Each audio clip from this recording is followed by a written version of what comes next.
இருக்கக்கூடிய அண்ணன் திருமாறன் அவர்களுடைய இல்ல திருமண விழா மிக சிறப்பாக மதுரையில் சில நாட்களுக்கு முன்பு நடைந்தேறியது.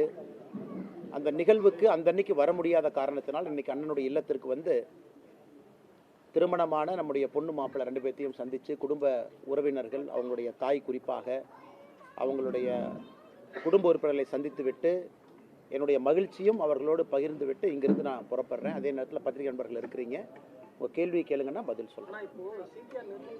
அண்ணே ஒரு விஷயம் நான் சொல்கிறேன், நல்லா புரிஞ்சுக்கண்ணே.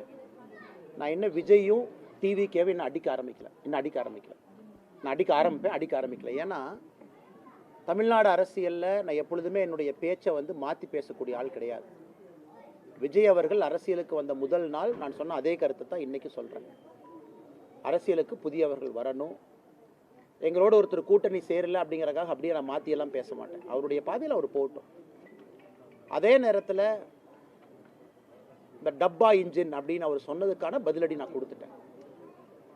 ஆனால் இன்றைக்கி டிவிகேவோ திரு விஜய் அவர்களோ இந்த கட்சியில் இருக்கக்கூடிய அல்லு சில்லுகளை வச்சுக்கிட்டு வம்பிழுத்தாருன்னா என்னுடைய பதிலும் மிக கடுமையாக இருக்கும். அதே பிலோ த பெல்ட் நான் போவேன், விஜய் மேலேயே நான் போவேன். அது வேண்டாம். ஒரு நாகரிகமான அரசியல்னு விஜய் சொன்னனால என்னுடைய பதிலும் இன்றைக்கி நாகரிகமாக இருக்குது.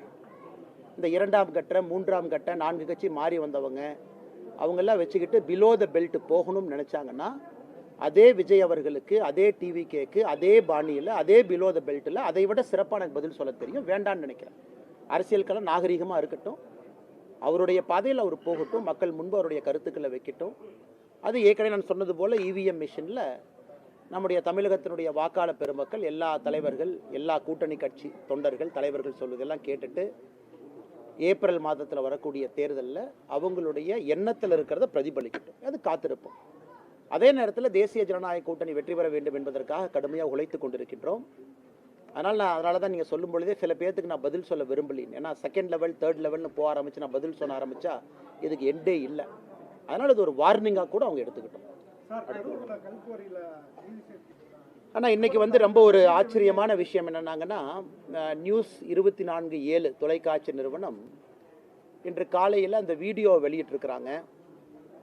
அந்த வீடியோவை பார்க்கும் பொழுது அந்த சம்பந்தப்பட்ட எம்எல்ஏ திரு பழனியாண்டி அவர்கள் நேரடியாக அங்கே இருக்கிறாங்க. காவல்துறை இருக்கிற மாதிரி எனக்கு தெரியுது. 25 லட்சத்திற்கும் மேற்பட்ட அந்த உங்களுடைய கேமரா லைவ் எக்யூப்மெண்ட்டு, அந்த எலக்ட்ரானிக் ஐட்டமை சேதப்படுத்தி இருக்கிறாங்க. நேரடியாக அந்த எம்எல்ஏவே வந்து தாக்குறார். இதைவிட ஒரு கிளியர் கட் ப்ரூஃப் என்ன வேணும்?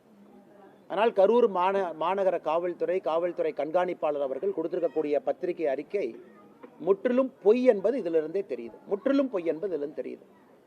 அதனால் முதலமைச்சர் அவர்கள் தன்னுடைய கட்சியை சார்ந்த ஒரு எம்எல்ஏ, ஒரு சட்டமன்ற உறுப்பினர், அவர் தப்பாக நடத்தக்கூடிய, சட்டத்திற்கு புறம்பாக நடத்தக்கூடிய கல்குவாரி, அதை படம் பிடிக்க செல்லக்கூடிய ஒரு நிருபர், கதிரவன் என்கின்ற நிருபர், அவரை தாக்கியும் இத்தனை காலமாக அது வந்து மௌனம். இன்னைக்கு அவங்கெல்லாம் பணம் கேட்டு எங்களை பிளாக்மெயில் பண்ணாங்க, அதனால் நாங்கள் இன்னொரு செக்ஷனை போட்டு இந்த ரிப்போர்ட்டரை தூக்கி உள்ளே வைக்கட்டுமா அப்படிங்கிற ஒரு நெரேட்டிவும் செட் பண்ணுறதுக்கு ஒரு கும்பல் கிளம்பியிருக்கு. இதெல்லாம் தமிழக முதலமைச்சர் நேரடியாக தலையிடணும். இதையெல்லாம் முளையிலே கிள்ளி எறியணும். அவருடைய கட்சி எம்எல்ஏவின் மீது அவர் நடவடிக்கை எடுத்தார்னா தமிழகத்தில் சட்டம் ஒழுங்கு இருக்குன்னு நம்ம நம்பலாம். ஆனால் கடந்த 4.5 ஆண்டுகளில் பார்க்கும் பொழுது தமிழகத்தில் அதிகமாக சட்டம் ஒழுங்கு பிரச்சனையை உருவாக்குவதே திமுக காரங்க தான். ஒன்று திமுக காரங்க நிறைய இடத்துல கஞ்சா விட்டு மாட்டுறாங்க, அல்லது எம்எல்ஏவை போன்றவர்கள் நேரடியாக களத்தில் இறங்கி ரிப்போர்ட்டரை தாக்குறாங்க. இதை விட தமிழகத்தில் சட்டம் ஒழுங்கு அதல பாதாளத்தில் இருக்குது அப்படின்னு படம் பிடித்து காட்டுவதற்கு என்ன வீடியோ வேண்டும் முதலமைச்சர் அவர்களே? அதனால் உடனடியாக எஃப்ஐஆரை போடுங்க, கைது பண்ணுங்க, தூக்கி உள்ளே வைங்க. அது எம்எல்ஏவாக இருந்தாலும் பரவாயில்ல. எதுவுமே செய்யாமல் ஒப்புக்கு சப்பானியாக ஒரு கரூர் காவல்துறையை வைத்துக்கொண்டு ஏதோ இந்த குற்றவாளி யார் அப்படின்னா இந்த நிருபர் குற்றவாளி அப்படிங்கிற மாதிரி ஒரு பிம்பத்தை கட்டமைக்கிறீங்க. அதையும் வன்மையாக கண்டிக்கத்தக்க ஒரு நிகழ்வு. முடிச்சுட்டு உங்கள்கிட்ட வர்றேங்கண்ணே, கேளுங்க. தமிழகத்துல என்டிஏவுக்கு எடப்பாடி பழனிசாமி தான் தலைமைன்னு நைனா நாயந்தர் உட்பட எல்லாரும் சொல்றாங்க. ஆனா அவர் வந்து பாஜக தலைமை அப்படின்ற மாதிரி ஒரு நேற்று நான் பதில் சொல்லியிருந்தேங்கன்னா, அது எங்களுடைய கட்சி, எங்களுடைய கூட்டணி, எங்களுடைய தலைவர்கள் அவங்க மக்கள் முன்னால் எப்படி அப்படின்னு சொல்லிட்டாங்க. திரு விஜய் அவர்கள் கைத்தட்டு பெறுவதற்காக அவங்க கட்சிக்குள்ள அவர் என்ன வேணாலும் நரேட்டிவ் செட் பண்ணிக்கிட்டு அது அவருக்கு விட்டது. அதனால் தமிழக மக்கள் எல்லோருக்குமே தெரியும் யார் இன்னைக்கு வந்து முதலமைச்சராக இருக்கிறாங்க, எதிர்க்கட்சி தலைவராக யார் இருக்கிறாங்க, தேர்தலுக்கெல்லாம் எப்படி இருக்குன்னு. ஆனால் இன்னைக்கு வந்து விஜய் அவர்களை பொறுத்தவரை நான் ஏற்கனவே நேற்று காலையில் கோயம்புத்தூரில் சொன்னது போல அந்த அரங்கத்துக்குள் இருக்கக்கூடிய தன்னுடைய தொண்டர்களுடைய விசிலுக்காக கைத்தட்டலுக்காக பேசிய பேச்சாக மட்டும்தான் இருந்தோ தவிர ஒரு டெப்தா ஒரு சிந்திக்க வைக்கக்கூடிய ஒரு வாக்காளனா எதற்கு நான் உங்களுக்கு ஓட்டு போடணும், எதற்கு மாற்றம் வேண்டும் அப்படிங்கிற பேச்சா இல்லை. அதனால் அதை கடந்து போய் விடலாங்கண்ணா. திருப்பரங்குன்றத்தில் அந்த நீதிமன்றம் உத்தரவிட்டு தீபம் ஏற்ற விடல, ஆனால் நீதிமன்றத்தில் போய் அந்த மன்னிப்பு கடிதம் கொடுத்துருக்காங்க, நிபந்தனையற்ற மன்னிப்பு கடிதம் மாவட்ட ஆட்சியர் கொடுத்துருக்காங்க. தமிழக அரசு கொடுத்த மாதிரி தான் நம்ம பார்த்துக்கலாம். 100%ங்கண்ணா. தமிழக அரசு முதலமைச்சரே வந்து கொடுத்ததா தான் எடுத்துக்கணும். ஒரு மாவட்ட ஆட்சியர் என்பது முதலமைச்சரை ரெப்ரசன்ட் பண்ணக்கூடிய ஒரு ஸ்டேட் இன்ஸ்ட்ருமெண்ட். அவர் அந்த மாவட்டத்தில் ஸ்டேட் யார், அரசு யாருன்னு கேட்டிங்கன்னா மாவட்டத்தினுடைய ஆட்சியர், காவல் கண்காணிப்பாளர், போலீஸ் கமிஷனர். இன்னைக்கு அவங்க போய் கோர்ட்டு முன்பு நின்று மன்னிப்பு கேட்குறாங்கன்னா இது எந்த அளவுக்கு சீரியஸாக போயிருக்கு, எந்த அளவுக்கு முதலமைச்சர் வாக்கரசியலுக்காக மைனாரிட்டியை தாஜா செய்ய வாக்கரசியலுக்காக இதை எக்ஸ்கலேட் பண்ணி இந்த நிலைமை கொண்டு வந்து நிறுத்திட்டார். இன்னைக்கு யார் பலிகாடாவாக மாறி இருக்கின்றார்கள் என்றால் அந்த மாவட்டத்தினுடைய ஆட்சியரும் காவல்துறை கமிஷனரும் இன்னைக்கு பலியாடு மாதிரி நிற்கிறாங்க. அதனால தான் நேற்று நாங்கள் பத்திரிகையாளர் சந்திப்பில் கேட்டது, இன்னும் நீதியரசர்கள் ஒரு படி மேலே போய் அந்த ஆட்சியருக்கு யார் ஃபோன் பண்ணாங்க, ஆட்சியருக்கு இந்த மாதிரி செய்ய சொன்னது யார்? ஏன்னா ஏற்கனவே அந்த டிவிஷன் பெஞ்சு அதில் நமக்கு ஊர்ஜிதம் ஆயிருச்சு. அந்த 144 சிஆர்பிசி என்ன போட்டாங்களோ அதே ஃப்ராட் என்பது நமக்கு தெரிஞ்சிருச்சு. அது டிவிஷன் பெஞ்சிலேயே சொன்னாங்க இதே ஒரு ஃப்ராட் அப்படின்னு.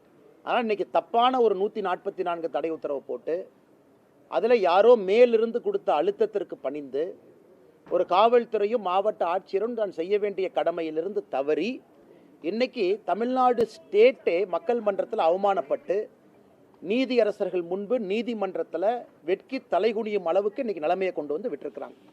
இதிலிருந்தே புரிந்து கொள்ள வேண்டும், கலவரத்தை ஏற்படுத்துவதற்கு முயற்சி செஞ்சது யார்?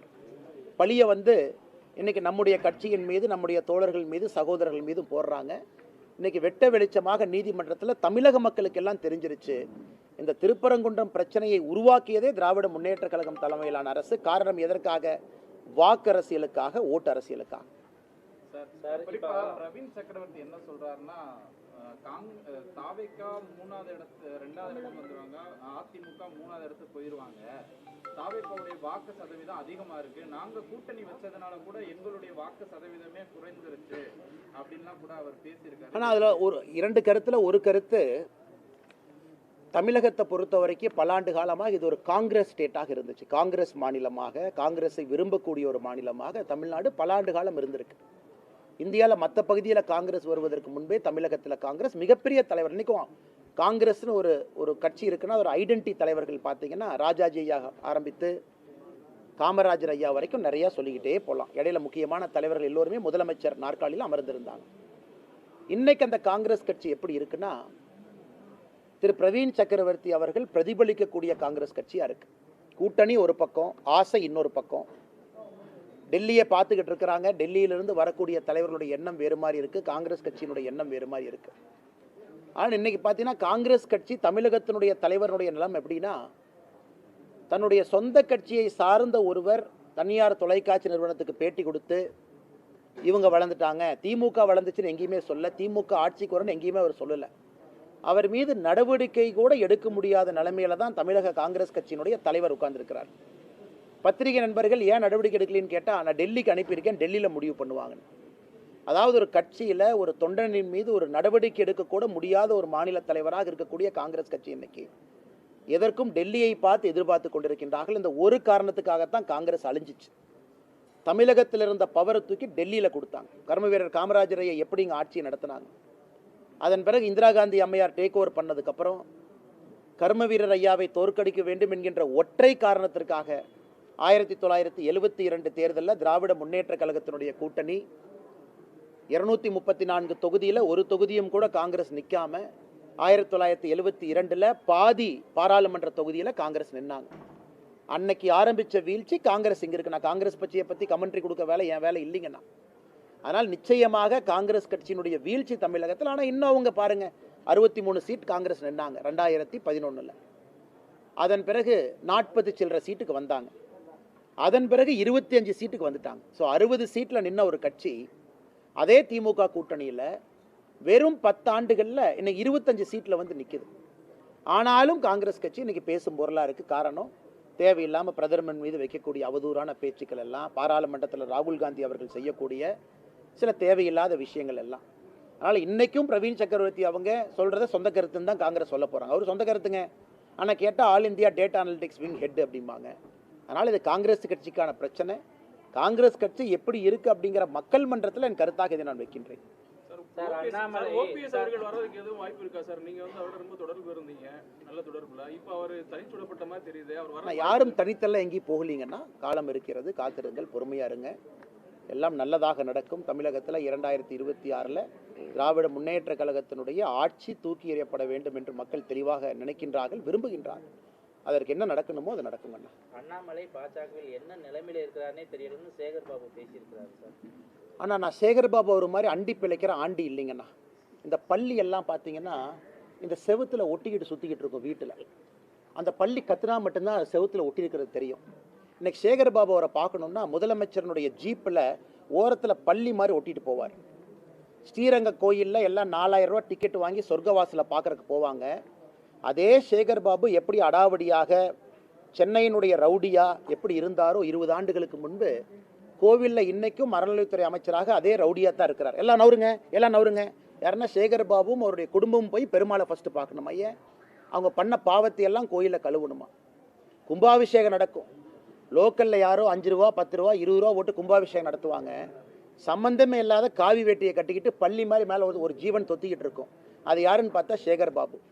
அந்த மனிதருக்கெல்லாம் பதில் சொல்லி என் தரத்தை நான் தாழ்த்திக்க விரும்பலிங்கன்னா, செவுத்தில் ஒட்டியிருக்கிற பள்ளியும் அறிவாலய செவுத்தில் இருக்கிற பள்ளியும் முதலமைச்சருடைய ஜீப்பில் சைடில் ஒட்டிட்டு போகிற ஜந்துவும் ஒரே பேர் தான், அது சேகர் பாபு. திமுக கனிமொழி எம்பி வந்து சொல்லியிருந்தாங்க, நாங்க ஆட்சிக்கு வந்தோம்னா டாஸ்மாக் கடையில மூடுவோம், மதுவில கொண்டு வரணும். கிழிச்சாங்க. அண்ணே கனிமொழி அவர்கள் நல்ல ஒரு மனநிலை மருத்துவரை போய் பார்க்கணும். நல்ல மருத்துவரை போய் பார்க்கணும். அவருக்கு இந்த 15 வருஷம் வீடியோவில் கனிமொழி அக்காவுக்கு போட்டு காட்டணும். இந்த சில படத்தில் பார்த்தீங்கன்னா, ஏதோ ஒரு படத்தில் பார்த்தேன், இந்த காலையில் ஒரு உயிர், நைட்டு ஒரு உயிர். ரெமோ, அம்பி, அன்னியன் ஒரு கேரக்டர் அப்பப்போ மாறும். அந்த கேரக்டராக கனிமொழி அக்கா மாறிட்டாங்க. தேர்தல் வரும் பொழுது டாஸ்மார்க்கை மூடுவேன், தேர்தல் நடந்து முடிந்த பிறகு எஸ்கேப்பு, அதன் பிறகு 5 ஆண்டுகள் கழித்து திமுகவினுடைய தேர்தல் வாக்குறுதி குழுவினுடைய தலைவி. நீங்கள் 2021 கொடுத்த வாக்குறுதியினுடைய வெள்ளை பேப்பரை கொடுங்கன்னா சிரிப்பாங்க, அதை பற்றி பேச மாட்டாங்க. அதனால் கனிமொழி அவர்கள் எப்படி பேசுகிறாங்கன்னே தெரில. அந்நியனாக பேசுகிறாங்களா, அம்பியாக பேசுகிறாங்களா, இல்லை ரெமோவாக பேசுகிறாங்களான்னு தெரியாது. மாறி மாறி பேசக்கூடிய அரசியல்வாதியாக அருமை அக்கா கனிமொழி அவர்கள் இன்று மாறி இருக்கின்றார். மதுரை மாநகரம் தூய்மையற்ற மாநகரமா இருக்கு. ஆனா மதுரை நாடாளுமன்ற உறுப்பினர் வந்து தொடர்ந்து மத்திய அரசுக்கு எதிராக அந்த கருத்துக்களை சொல்லிட்டு வராரு. தமிழகம் வந்து கடைசி பொசிஷனுங்கண்ணா. இன்னைக்கு இந்தியாவில் 10 லட்சம் பேர் இருக்கக்கூடிய நகரத்தில் இந்தியாவுடைய கடைசி இடத்துல மதுரை இருக்கு. ஆனால் இதெல்லாம் தமிழ் சங்கம் பார்த்த ஒரு ஊர். தமிழகத்தில் இந்தியாவில் எப்படி வாரணாசிக்கு இன்னைக்கு நம்ம சொல்கிறோம் காலத்தால் அழிக்க முடியாத ஊருன்னு சொல்கிற மாதிரி, தமிழகத்தில் ஒரு நகரத்தை சொல்லணும்னா அது மதுரை தான். காலத்தை கடந்து நிற்கக்கூடிய ஒரு ஊர். இன்னைக்கு வாரணாசி எப்படி இருக்குன்னு பாருங்க. மதுரை அளவுக்கு பழமையான வாரணாசி எங்கே கொண்டு போய் வச்சிருக்காங்க. இன்னைக்கு மதுரையை எங்கே கொண்டு போய் அவங்க விட்டுருக்காங்க அரசியல்வாதிகள். குப்பை நகரமாக இப்படிப்பட்ட சரித்திர புகழ்பெற்ற மதுரையை மாற்றிட்டு இன்னைக்கு சு வெங்கடேசன்னே பட்ஜெட் வந்துச்சுன்னா பட்ஜெட்டை பற்றி பேசுகிறாரு. அப்புறம் ஏதோ புக்கு விழாக்கு போகிறாரு, சினிமா பாட்டு ரிலீஸ் விழாக்கு போகிறாரு. அப்புறம் திமுகவை பற்றி மட்டும் பேச மாட்டார், எல்லாத்த பற்றியும் பேசுவார். ஏன்னா அவர் மதுரையில் அவருக்கு இருக்கிற ஓட்டு 10,000க்கு கீழே தான். திமுக காரங்களோட சேர்ந்தா தான் மதுரையில் அவர் ஜெயிக்க முடியும்.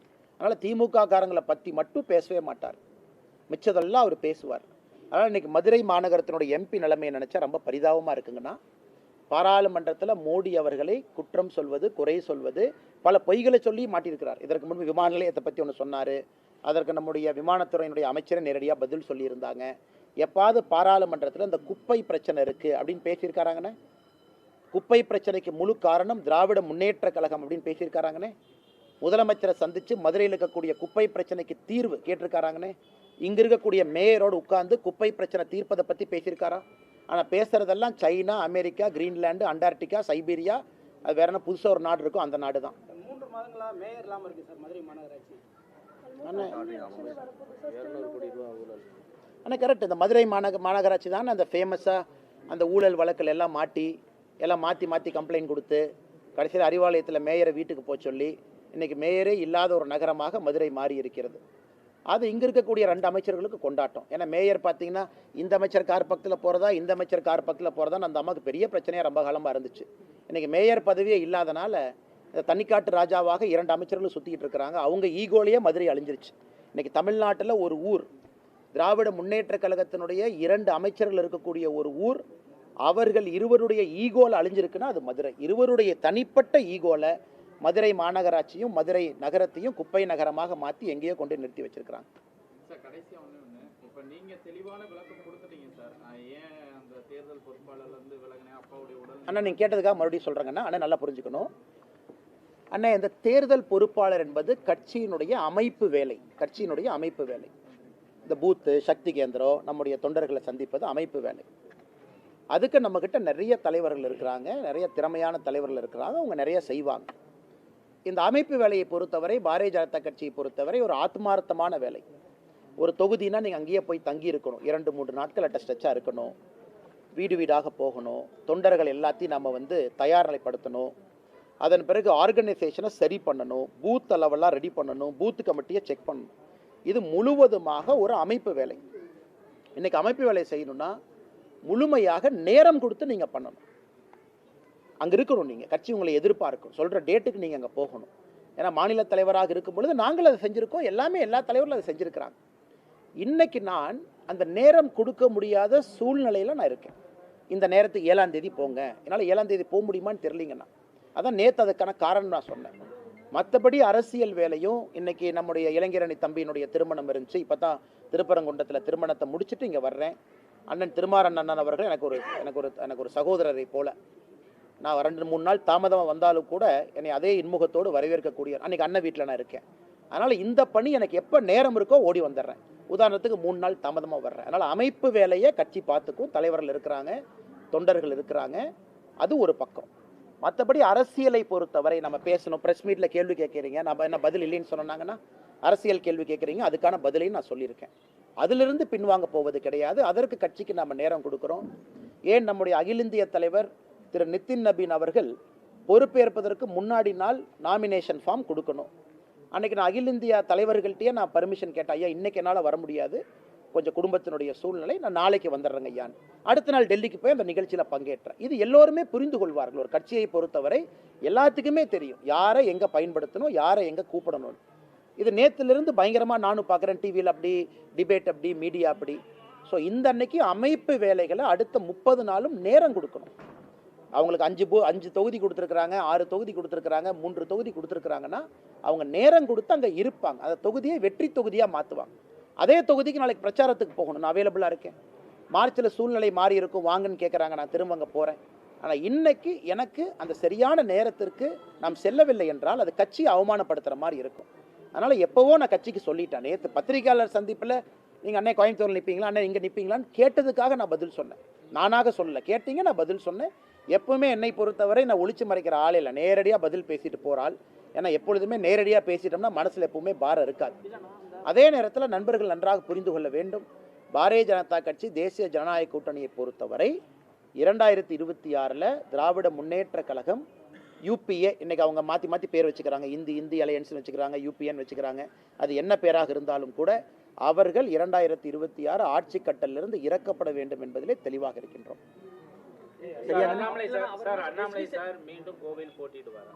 அண்ணே நம்ம கட்சியை பொறுத்த வரைக்குங்கண்ணே, இந்த கட்சியினுடைய ஒரு நல்ல விஷயம் என்னன்னா எல்லாத்துக்குமே அந்த கட்சி ஒரு பணி கொடுக்கும், இதை செய்யுங்கன்னு சொல்லணும். ஈவன் சிட்டிங் எம்எல்ஏவாக இருந்தாலும் கூட கட்சி ரீநாமினேட் பண்ணாதான் அவங்க அந்த தொகுதியினுடைய சட்டமன்ற வேட்பாளராக திரும்ப வருவாங்க. ஆனால் இந்த கட்சியை பொறுத்தவரை ஒரு அற்புதமான விஷயம் என்னன்னா, கட்சி சொல்லும் யாரு எங்க நிக்கணும், எதற்காக நிக்கணும். 2024 கோயம்புத்தூரில் நிக்கணும், கோயம்புத்தூர் நின்னாச்சு. 2026 எங்க நிக்கணும்னு சொல்லும் பொழுது அங்க நிக்கிறோம்.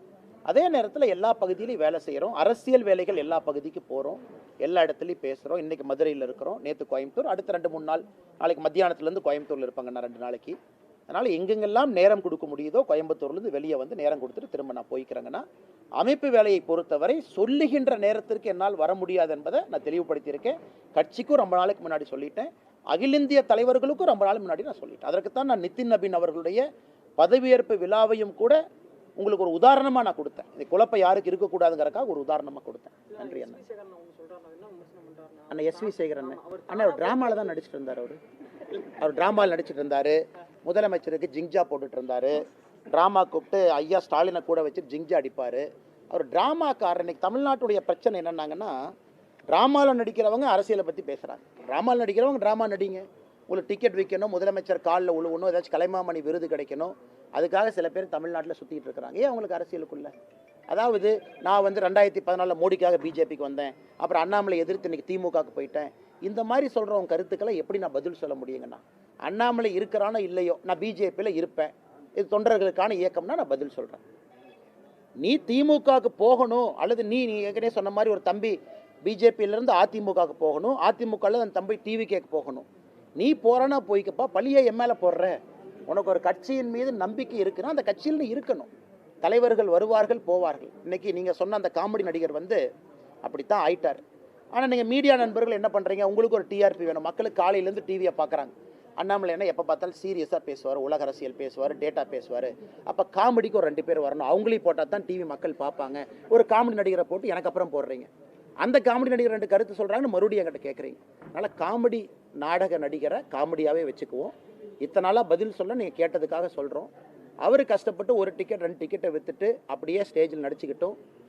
இன்றைக்கி ஒரு சீட்டுக்காக, ஒரு எம்எல்ஏ சீட்டுக்காக சில காமெடி நடிகர்கள் தமிழகத்தில், நாடக நடிகர்கள் பிச்சை எடுக்கக்கூடிய நிலையில் ஆண்டவன் அவங்கள வச்சுருக்கான். ஆனால் கேட்டால் நான் அந்த கட்சியில் அப்படி இருந்தேன், அந்த கட்சியில் எம்எல்ஏவாக இருந்தேன், அதுக்கப்புறம் பிஜேபிக்கு வந்து அதுக்கப்புறம் டிஎம்கேக்கு போனேன். நாடக கூடாரம் போல் கட்சி கட்சியாக மாறுறவங்களுக்கெல்லாம் எப்படி நான் பதில் சொல்ல முடியுங்க?